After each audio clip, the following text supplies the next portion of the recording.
ছাত্ৰছাত্ৰীসকল আজি আলোচনা কৰিম ক্লাছ 7 অনুশীলনী 4 বিৰ 9 নম্বৰ প্ৰশ্নৰ পৰা 9 নম্বৰ প্ৰশ্নত কৈছে এটা পৰীক্ষাৰ মুঠ মূল্যাংক 850 তেনে এটা পৰীক্ষাৰ মুঠ নম্বৰ দি আছে 850 ৰঞ্জিতে 34% মূল্যাংক পাই 17 নম্বৰ বাবে অনুত্তীৰ্ণ হল অনুত্তীৰ্ণ মানে ফেল কৰিল পৰীক্ষাটোত উত্তীৰ্ণৰ ন্যূনতম মূল্যাংক কিমান মুঠ কিমান নম্বৰ পালে পৰীক্ষাটোত পাছ কৰিব পৰীক্ষাটোত উত্তীৰ্ণ হোৱাৰ ন্যূনতম শতকৰা হাৰ তাৰপিছত পৰীক্ষাটোত উত্তীৰ্ণ হোৱাৰ শতকৰা হাৰটো ওলাব লাগে ঠিক আছে এটা পৰীক্ষাৰ মুঠ নম্বৰ 850 আৰু ৰঞ্জিতে লাভ কৰে 34% শতাংশ দি আছে এটা আমি লিখিম এতেকে ৰঞ্জিতে লাভ কৰা নম্বৰ কিমান নম্বৰ লাভ কৰিলে ৰঞ্জিতে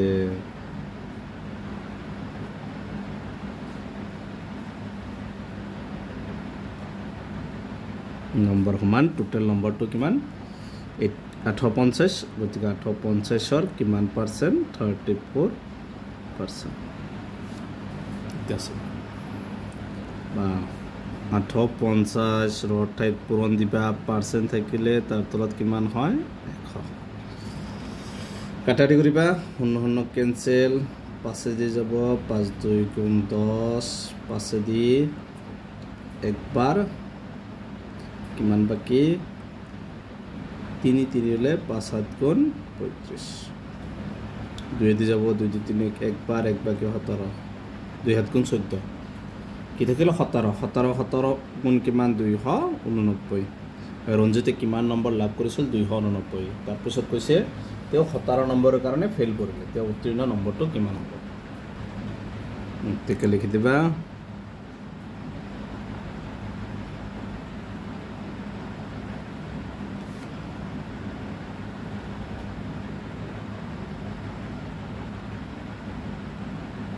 নম্বৰ 290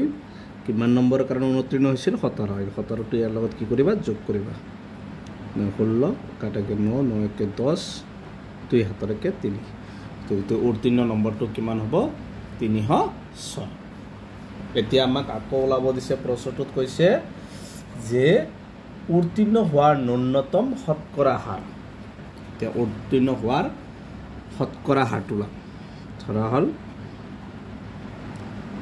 ধৰিলাম উত্তীৰ্ণৰ শতকৰা হাৰ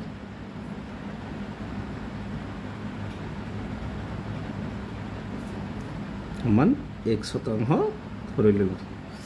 উত্তীৰ্ণৰ শতকৰা হাৰটো কিমান ধৰি লৈছো 1% এতেকে টোটাল মুঠ নম্বৰ কিমান আছিল 850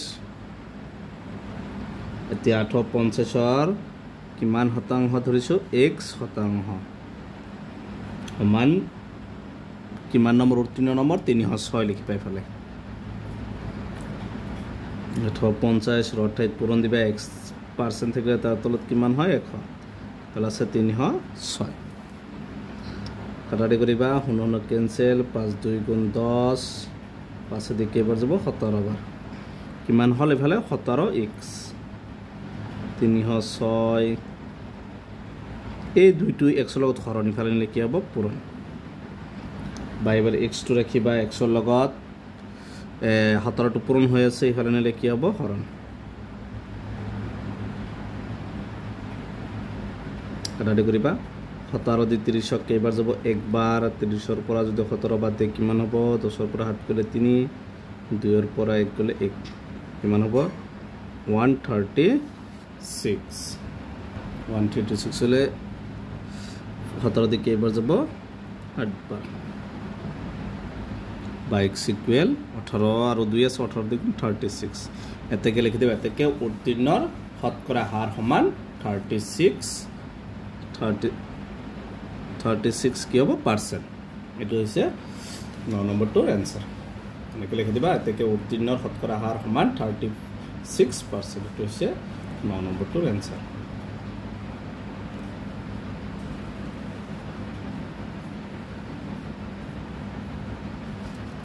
10 নম্বৰ দিছে কোনো ধনৰ 12% হলে 42 টকা উক্ত ধনৰ 20% কিমান হ'ব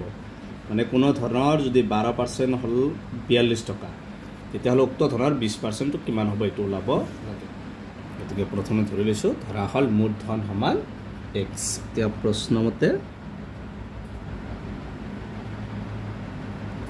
প্ৰশ্নমতে লিখিবা x টকা বুলি দিয়া মুঠ ধন সমান টকা হ'ব গতিকে x টকাৰ কিমান পাৰ্চেণ্ট বুলি কৈছে কোনো ধনৰ 12% বুলি কৈছে গতিকে x টো ধৰি লৈছোঁ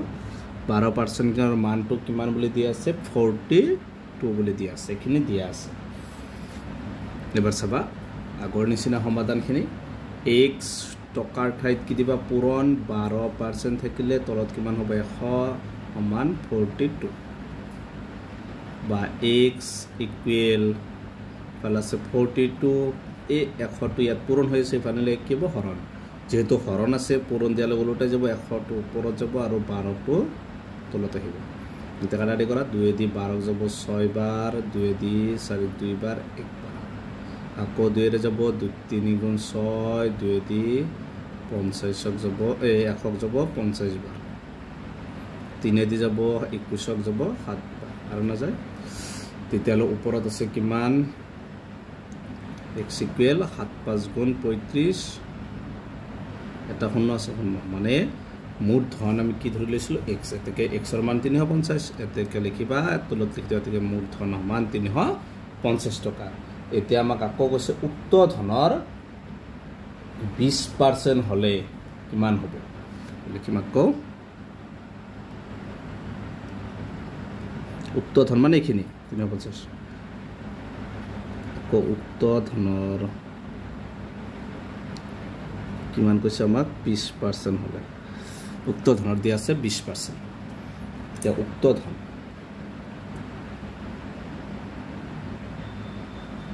মুঠ ধনটো কিমান পাইছো 350 ৰ কিমান পাৰ্সেন্ট বুলি কৈছে 20% উক্ত ধন মানে কি উক্ত ধনটো 350 এতিয়া 350 ৰ ঠাইত পূৰণ দিবা পাৰ্সেন্ট থাকিলে কিমান হ'ব তলত এইটো শূন্য কেনসেল এইটো শূন্য কেনসেল 2 দি 35 বাৰ 2 আছে পূৰণ কৰিলে কিব 70 উক্ত ধনৰ ধন 20% হলে কিমান হ'ব 70 টকা হ'ব